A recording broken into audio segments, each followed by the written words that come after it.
Hey guys, this is Hell Hades. This is a Raid Shadow Legends video. Guys, we've got the new fusion being announced. It's a bad boy. It's a Void Legendary fusion. And I've got to say, it's another one of these must-gets. We had a few crap ones back to back. We then had Newt that came on smashing up the scene. And it was like one of these absolutely must-gets. Well, I feel like we've got another one.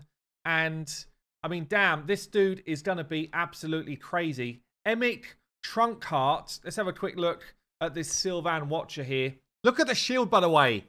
Oh, good job on the shield with the little finger type of top. Damn, that actually looks super sweet. Really, really loving that. I love the kind of, the helm type of look as if he's like rooting it out. Really, really cool look. So before I give you my opinion on all this stuff, let's go through what Raid have got to say about this guy. So on Thursday, the 3rd of August, which is next Thursday, we're going to be launching a new fusion event. Okay, so Void Legendary, HP-based champion means they're quite easy to keep alive. Generally means they don't hit that hard unless they've got a pretty funky mechanic to make them hit hard. So that's a bit of a watch out. But Void Legendary, it's pretty rare that we get a Void Legendary as a fusion. And Void Legendaries are much harder to get. So it says here, Emic Trunkheart will shine bright in the Phantom Shogun's Grove thanks to a Taunt buff. Okay, we'll get into that in a minute. Which will definitely come in handy when fighting Akumori the Phantom Shogun.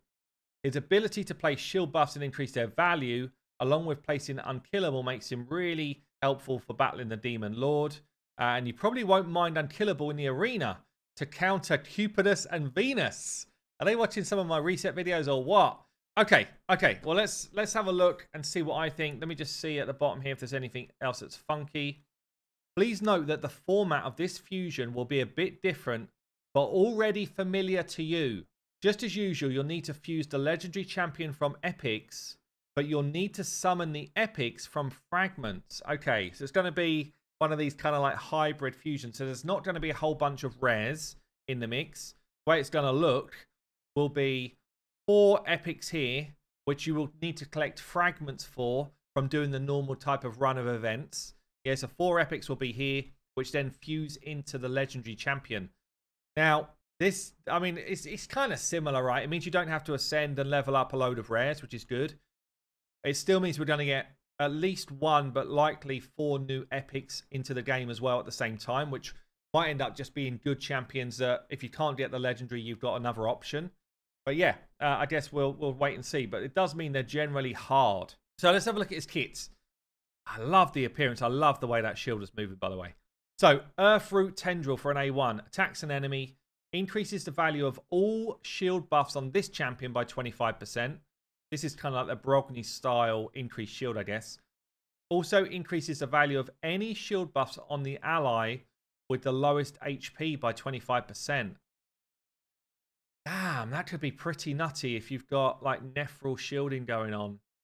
An extra 25% shielding just like propping up. Already, like, even that A1, which is very solid, might make him a menace in arena. Vinequake, on a 4-turn, books down to 3. Attacks all enemies, puts a shield buff on all allies equal to 30% of this champion's max HP. He's probably going to have a decent HP pool. Probably means you could get him doing something like a 20 to 30k shield on your whole team. And the fact is here, like, it doesn't matter how hard he hits. It's just how much health he's got in terms of the shield he's going to do. Decreases the cooldown of all ally skills except this champion by 1 turn. Okay. There's like a Painkeeper type cooldown ability, but it's on a 3-turn. That's super cool, actually. Like, you could imagine him chain cooldown. Actually, I built a team on my stream last night, which was using Painkeeper to do this exact skill alongside a White Dryad Nia. It didn't turn out to be the best team in the world or whatever, but definitely could see some or tons of utility with this skill. Any champion that's got the ability to reduce the cooldowns consistently of the rest of your team has always been like one of the best champions to get in the game. And that's why I say he's a must get. This skill here is really, really strong. Okay. Even if it doesn't hit that hard, hopefully it does. But even if it doesn't, this is a really, really strong skill. Trunkheart Sanctuary then, on a 6, books down to 4-turn cooldown, places Unkillable on your team for 2 turns. Another Unkillable champion. Damn. This is like Man-Eater. Yeah, imagine Man-Eater, but instead of on a 5-turn cooldown, it's on a 4-turn. Chances are, when we let Saf the Wizard loose on this bad boy, we are going to be able to get unkillable clan boss teams built with this dude, with this skill, potentially him being the only champion that's an unkillable champion or creating the unkillable speed tune. You might need someone in it like a Skull Crusher, you know, someone else who just does the unkillable for a stun hit, something like that. But this is definitely going to create nude speed tunes for clan boss, and that's why, you know, another reason why this guy should be considered a must-get champion, because if you're not already beating up Ultra Nightmare clan boss, this guy is going to open doors for that. Also places Taunt buff and a shield buff on this champion for 2 turns. The shield is equal to 30% of his max HP. I wouldn't say Taunt's the best buff in the world, but definitely there's some use cases for it. You know, live arena, if you're trying to focus fire somebody who's got a lot of, you know, single target damage, it's useful. They've said already about the Shogun boss. I think it's decent there. And then a passive here, which could be written as a broken. When attacked while under shield, and I've got to say, like, if this dude is not in or around bolster set champions, like, they should enter the team with a shield, because everything we're doing here is just going to add value to it. But while attacked whilst under shield, 50% chance books up to 75% chance of increasing the cooldown of a random skill on the attacker by 2 turns. That is absolutely nuts. And there's 0 cooldown on this skill.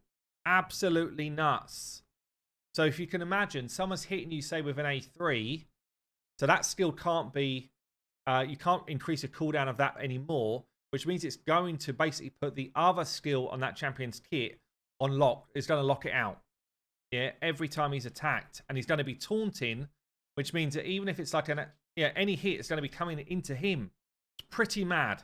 Whenever an ally's HP drops below 20%, hello, Leorius, increases the damage dealt by the ally by 20%. Wow, that's a really good passive, man. That's such a good passive. HP in all battles as well. This dude is like the real deal. And as I say, like, we had a few crap fusions in a row. It's probably going to be hard to get. Yeah, it's going to be one of these, you know, get your resources in order type of agenda. And yeah, he's going to be a must-get fusion for anyone who wants to play the game remotely long-term, or anyone who cannot deal with Clan Boss at this moment in time. There you go, guys. I've been Hell Hades. I'll see you later.